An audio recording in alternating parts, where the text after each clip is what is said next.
your goal is not enough.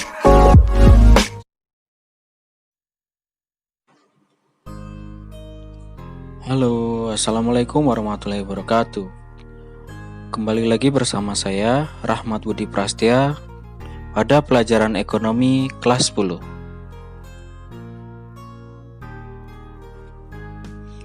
Baik, pada pertemuan kali ini saya akan melanjutkan mengenai bab 1, konsep ilmu ekonomi bagian 2.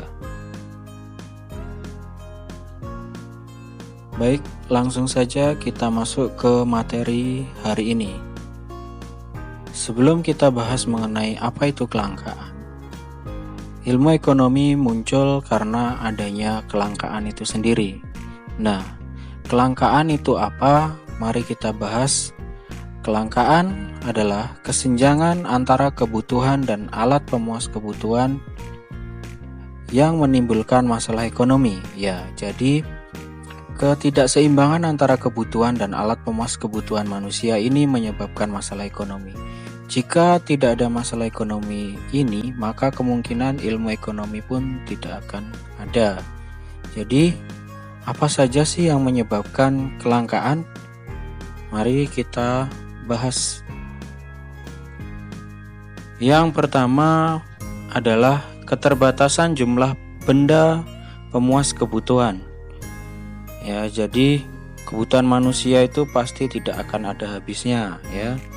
Jika kalian terpenuhi satu kebutuhan kalian, maka akan muncul lagi kebutuhan yang berikutnya.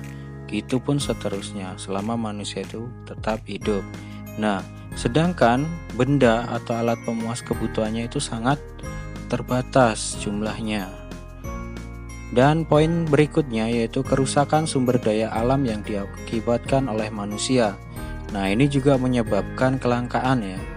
Jadi contohnya seperti pembakaran hutan, pemotongan hutan secara liar, itu juga akan merusak sumber daya alam. Jadi menyebabkan kelangkaan pada sumber daya alam. Nah, selanjutnya yang ketiga, keterbatasan kemampuan manusia untuk mengolah sumber daya. Nah, ini juga menyebabkan adanya kelangkaan ya. Jadi kemampuan manusia dalam mengolah sumber daya yang dia miliki. Boleh dia memiliki sumber daya yang sangat banyak, tapi kalau dia tidak bisa mengolah, maka itu juga tidak akan bisa menjadi alat pemuas kebutuhan. Selanjutnya yang keempat yaitu pertumbuhan manusia lebih cepat dibandingkan kemampuan penyedia sarana kebutuhan. Nah, jadi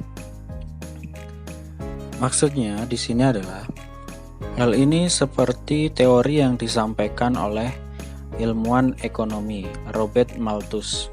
Dia menyatakan bahwa laju pertumbuhan penduduk itu seperti deret ukur dan laju pertumbuhan pangan seperti deret hitung. Jadi laju pertumbuhan penduduknya sangat cepat seperti 1, 3, 6, 9 dan seterusnya. Sedangkan laju pertumbuhan pangan itu seperti deret hitung seperti 1, 2, 3, 4 dan seterusnya. Maka laju pertumbuhan pangan ini tidak akan bisa mengimbangi dari laju pertumbuhan penduduk. Hal itulah yang menyebabkan adanya kelangkaan. Nah, kita lanjutkan yang kelima yaitu bencana alam. Nah, ini bencana alam juga menyebabkan kelangkaan. Bapak rasa Bapak nggak perlu menjelaskan lebih jauh mengenai kenapa bencana alam bisa menyebabkan kelangkaan. Perbedaan letak geografis juga mempengaruhi ya. Sudah jelas daerah yang pegunungan dengan daerah pesisir pantai pasti akan berbeda ya. Dan itu bisa menyebabkan kelangkaan beberapa barang. Selanjutnya, pertumbuhan penduduk tidak seimbang. Ini juga jelas ya, dimana yang jumlah penduduknya terlalu ramai juga terlalu banyak juga bisa menyebabkan kelangkaan. Begitupun jika jumlah penduduknya terlalu sedikit. Selanjutnya, kemampuan untuk memproduksinya rendah. Ini berkaitan dengan sumber daya manusianya ya. Dan yang terakhir yaitu perkembangan teknologi berjalan lambat. Ini juga bisa menyebabkan kelangkaan karena jika semakin teknologinya maju, semakin canggih, maka manusianya juga akan semakin berkembang dalam membuat alat pemuas kebutuhan ya. Jadi seperti itu. Baik, kita lanjutkan saja ke materi yang selanjutnya. Materi yang selanjutnya yaitu bagaimana cara mengatasi kelangkaan. Yang pertama, kita membuat skala prioritas. Jadi kita buat dulu daftar berbagai kebutuhan kita dan kita tentukan mana yang menjadi prioritas kita agar kita tidak menjadi orang yang memiliki sifat perilaku konsumtif. Jadi apapun dibeli asal punya uang atau bahkan menggunakan cara apapun untuk memenuhi kebutuhannya. Itu sangat tidak baik ya, dan itu bisa menyebabkan berbagai kelangkaan. Selanjutnya yang kedua, menentukan sumber daya alternatif. Ini juga sangat penting dalam menghadapi kelangkaan. Jika kita hanya berpatokan pada satu sumber daya aja, maka nanti kelangkaan itu akan cepat terjadi. Contohnya seperti jika kita menggunakan bahan bakar minyak seperti saat ini, maka suatu saat nanti akan terjadi kelangkaan. Nah, itu bisa kita atasi dengan menggunakan alternatif sumber daya yang dapat diperbarui ya. Dan yang ketiga, mengelola keuangan secara efisien. Nah, mengelola keuangan secara efisien ini dapat menghindarkan kita dari perilaku yang konsumtif juga. Jadi sama seperti membuat skala prioritas. Hal ini membuat kita secara tidak langsung melatih disiplin dan tanggung jawab dalam hal keuangan. Jadi kita hanya membeli barang-barang yang kita butuhkan saja ya. Selanjutnya, manfaatkan kemajuan teknologi. Ini juga bisa mengatasi kelangkaan. Jika semakin maju teknologinya, semakin modern, maka dia bisa membuat barang semakin banyak. Hal itu tentu akan mengatasi dari kelangkaan itu sendiri. Yang berikutnya itu memanfaatkan bahan substitusi. Ini juga penting ya. Bahan substitusi itu artinya barang pengganti. Jadi kita manfaatkan barang-barang pengganti. Misal ada kompor listrik gitu untuk menggantikan kompor gas, atau zaman dulu kompor minyak digantikan dengan kompor gas. Itu juga salah satu cara memanfaatkan bahan substitusi untuk mengatasi kelangkaan. Dan yang terakhir yaitu mendaur ulang atau manfaatkan kembali. Ini juga penting untuk mengatasi kelangkaan. Jadi barang yang masih bisa didaur ulang, kita daur ulang untuk kita gunakan kembali. Seperti itu. Baik, kita lanjutkan ke materi berikutnya.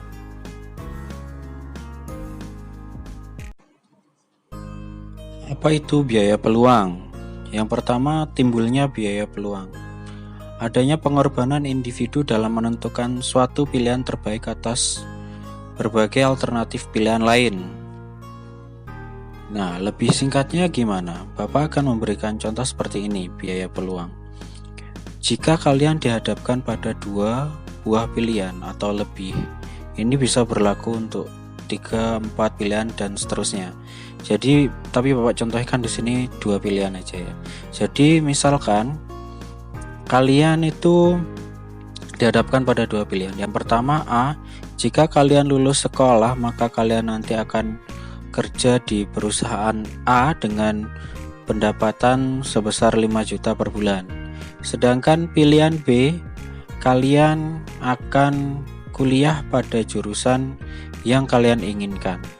Nah, setelah kalian pikirkan, maka misal kalian memilih yang B, kuliah pada jurusan yang kalian inginkan, maka secara tidak langsung kalian akan mengorbankan yang A, yaitu bekerja di perusahaan A dengan gaji 5 juta. Maka biaya peluangnya adalah hal yang tidak kalian pilih ya. Jadi perlu kalian garis bawahi, apa itu biaya peluang? Biaya peluang adalah hal yang tidak kalian pilih atau kalian korbankan ya. Begitupun jika 3 pilihan, bisa kalian pasti akan milihnya kan 1 pilihan aja. Nah, 2 pilihan lainnya itu maka disebut biaya peluang juga, dijumlahkan dan menjadi biaya peluang. Selanjutnya, biaya peluang tenaga kerja, yaitu nilai kesempatan tenaga kerja dalam memproduksi barang atau jasa yang harus dikorbankan karena memilih memproduksi barang atau jasa lainnya. Nah, jika kalian sudah memperoleh LKS, bisa kalian lihat pada halaman 14 di LKS Intan Pariwara ya. Bisa kalian lihat di sana. Di sana ada berbagai kombinasi orang yang membuat usaha produksi tas dan sepatu. Di sana ada jumlah pekerjanya 4 orang dan bagaimana dia menentukan untuk memproduksi tas atau sepatu. Di sana ada titik A, B, C, D, E. Jika dia pada titik A, jumlah tenaga 4 orang semuanya difokuskan untuk membuat sepatu, maka sepatu yang dihasilkan sebesar 60 unit. Akan tetapi dia akan mengorbankan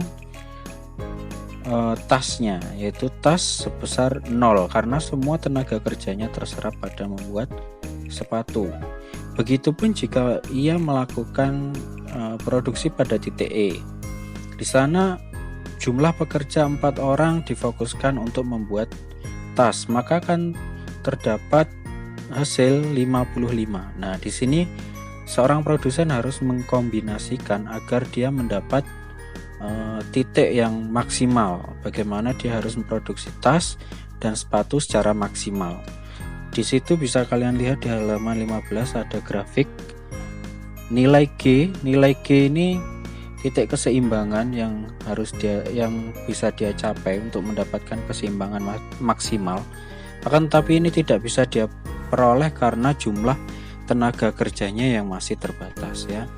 Masih 4 orang, jadi dia harus menambah tenaga kerja untuk mendapatkan harga keseimbangan di titik G.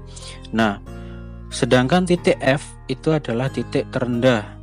Jadi paling tidak efektif kalau dia melakukan pilihan itu. Jika garis lengkungnya itu menyinggung titik F, maka secara pasti bisa dipastikan bahwa tenaga kerjanya tidak bekerja secara efisien. Jadi ada beberapa tenaga kerja yang tidak mengerjakan apapun atau nganggur, mengerjakan suatu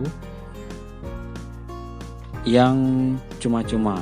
Itu bisa menyebabkan dia dipecat dan menjadi pengangguran. Nah, inilah pentingnya biaya peluang ya. Jadi kalian bisa menentukan bagaimana sumber daya yang kalian miliki dan bahan-bahan yang kalian miliki untuk dapat keuntungan atau memperoleh suatu hal yang secara maksimal.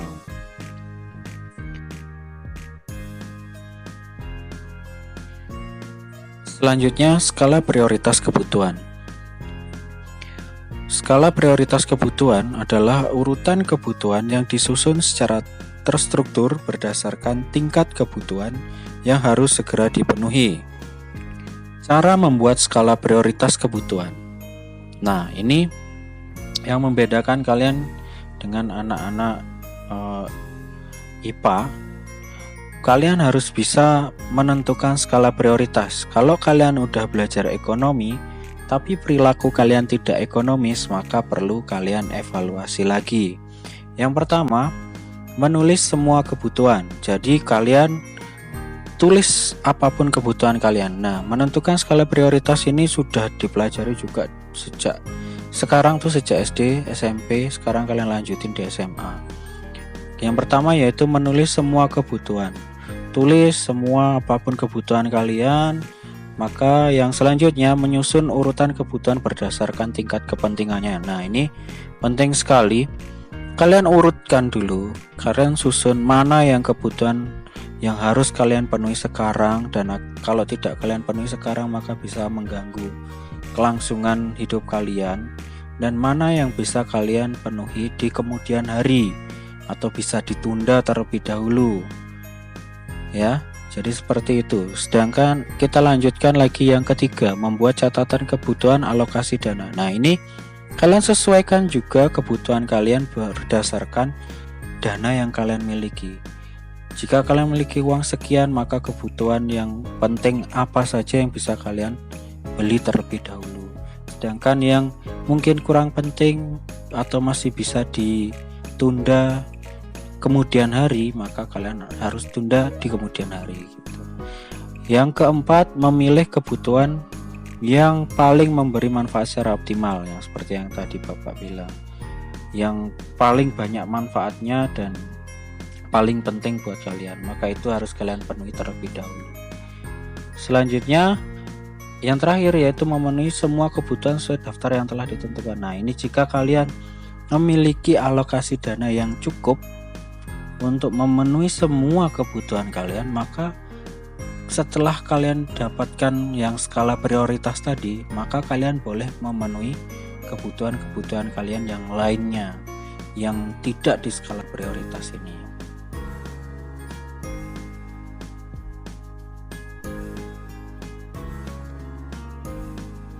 Selanjutnya, kebutuhan.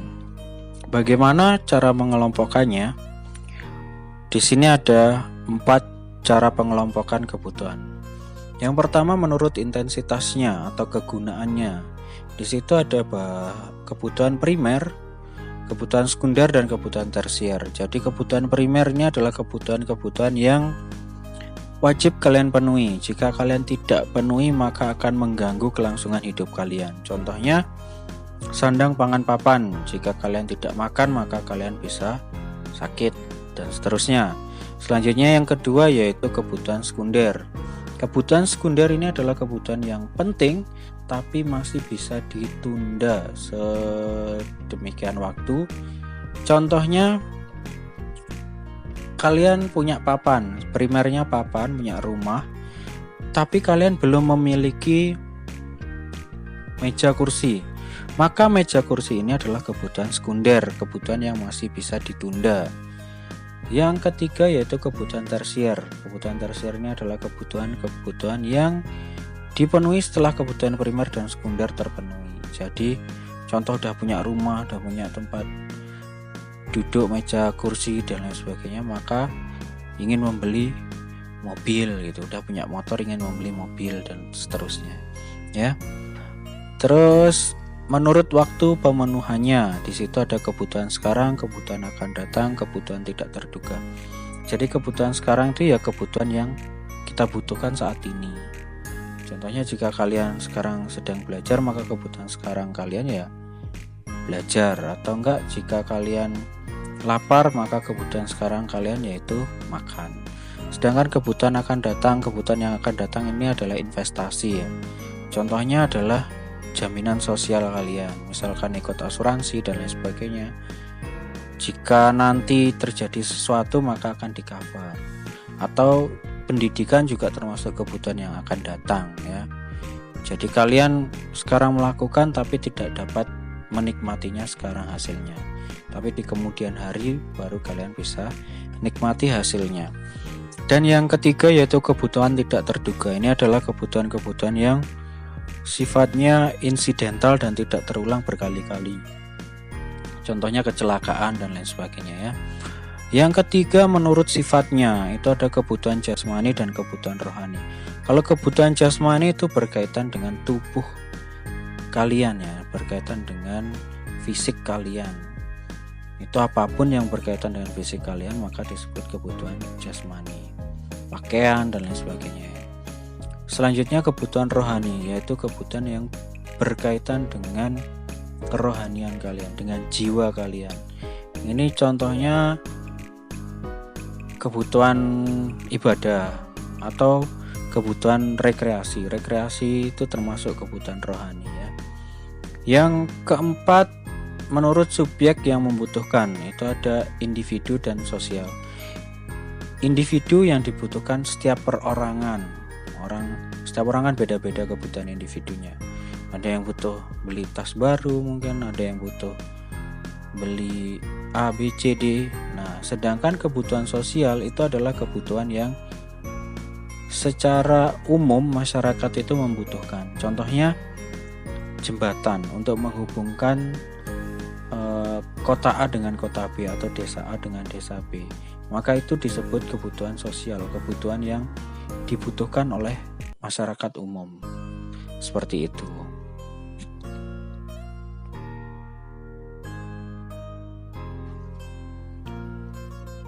Materi yang terakhir pada pertemuan kali ini adalah Pengelompokan alat pemuas kebutuhan.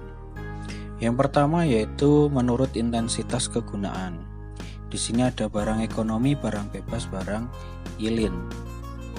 Barang ekonomi yaitu barang yang memiliki nilai ekonomi atau barang yang memiliki value, memiliki nilai. Contohnya tas kalian pasti ada harganya berapa dan lain sebagainya ya. Dan yang kedua yaitu barang bebas. Barang bebas itu barang yang tidak memiliki nilai. Jadi kalian memperolehnya tanpa mengeluarkan atau mengorbankan sesuatu. Barang bebas di sini contohnya adalah udara. Kalian bisa bebas menghirup udara semau kalian. Ada juga cahaya matahari, itu juga bebas kalian gunakan. Yang ketiga yaitu barang ilin.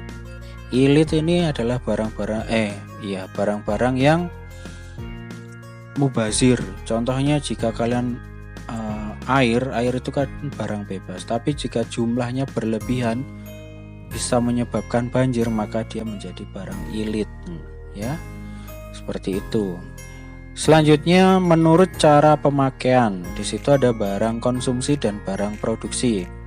Kalau barang konsumsi itu adalah barang-barang yang sudah siap untuk dikonsumsi, sedangkan barang produksi adalah barang-barang yang mendukung proses produksi. Lanjut lagi ke yang ketiga. Menurut cara pembuatannya, ada barang mentah, setengah jadi, barang jadi. Nah, ini Bapak contohkan barang mentah itu adalah bahan baku membuat benang. Ya, kapas, kapuk gitu dalam buat benang. Terus barang setengah jadinya apa? Barang setengah jadinya masih menjadi benang. Barang jadinya menjadi kain atau menjadi baju ya. Seperti itu. Lanjut ke yang keempat yaitu menurut bentuknya. Ada barang konkret dan barang abstrak.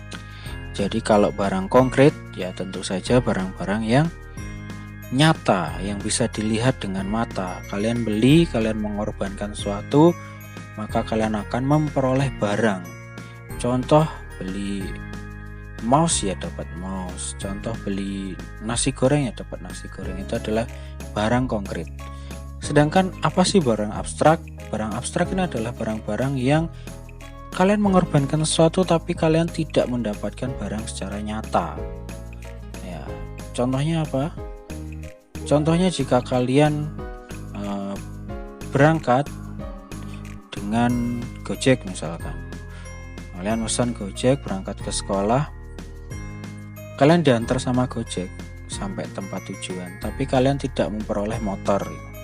Jadi barang abstrak ini contohnya maksudnya adalah jasa ya. Jadi kalian tidak memperoleh barang secara konkret, tapi kalian mendapat nilai ya dari situ. Nah, yang kelima yaitu menurut hubungan dengan barang lain. Itu ada barang substitusi dan barang komplementer. Barang substitusi tadi udah Bapak singgung sedikit. Barang substitusi adalah barang pengganti. Jadi kalau barang A tidak ada, maka barang B bisa digunakan. Tadi Bapak kasih contoh, jika dulu menggunakan kompor minyak, itu bisa digantikan atau disubstitusi dengan kompor gas, seperti itu. Selanjutnya yaitu barang komplementer. Barang ini saling melengkapi ya. Jadi contohnya motor dengan bensin. Ya, itu saling melengkapi. Jadi kalau nggak ada bensin ya motornya nggak bisa jalan, seperti itu. Selanjutnya yang nggak ada di slide ini tapi tidak kalah penting untuk Bapak sampaikan yaitu barang inferior dan barang given. Silahkan nanti kalian catat di situ. Barang inferior adalah barang yang jumlah permintaannya akan turun seiring dengan peningkatan pendapatan masyarakat. Nah, ini aneh karena dia permintaannya turun sedangkan pendapatan masyarakatnya meningkat. Orang yang pendapatannya meningkat, maka dia akan mengurangi jumlah permintaannya. Contohnya adalah sandal jepit. Saat dia memperoleh pendapatan yang lebih tinggi, mungkin dia akan membeli sepatu dan lain sebagainya ya. Naik kelas lah seperti itu. Nah, berikutnya adalah barang given. Barang given ini adalah barang yang apabila harganya turun, justru permintaannya ikut turun. Naiknya harga barang given justru menaikkan jumlah barang yang diminta. Nah, apa sih barang given itu? Barangnya jika harganya turun malah permintaannya turun. Orang yang minat terhadap barang tersebut malah semakin sedikit. Contohnya di sini adalah pakaian bekas ya. Contohnya adalah pakaian bekas. Jika harga pakaian bekas itu semakin turun, maka kemungkinan orang akan bertanya-tanya, loh kenapa kok harganya turun? Enggak A, B, C, D, E. Nah, itulah disebut barang given. Seperti itu. Barang given dan barang inferior ini sering sekali keluar dalam SBMPTN. Jika kalian ingin kuliah, cari tahu lebih mendalam tentang barang inferior dan barang given ini. Baik, cukup demikian materi yang bisa Bapak sampaikan pada hari ini. Jangan lupa untuk subscribe, like, and comment. Bapak akhiri, Assalamualaikum warahmatullahi wabarakatuh. I walk in the spot like I want it all. I'm Mary James with it, then I'm honey, clappy, yeah, I'm on call like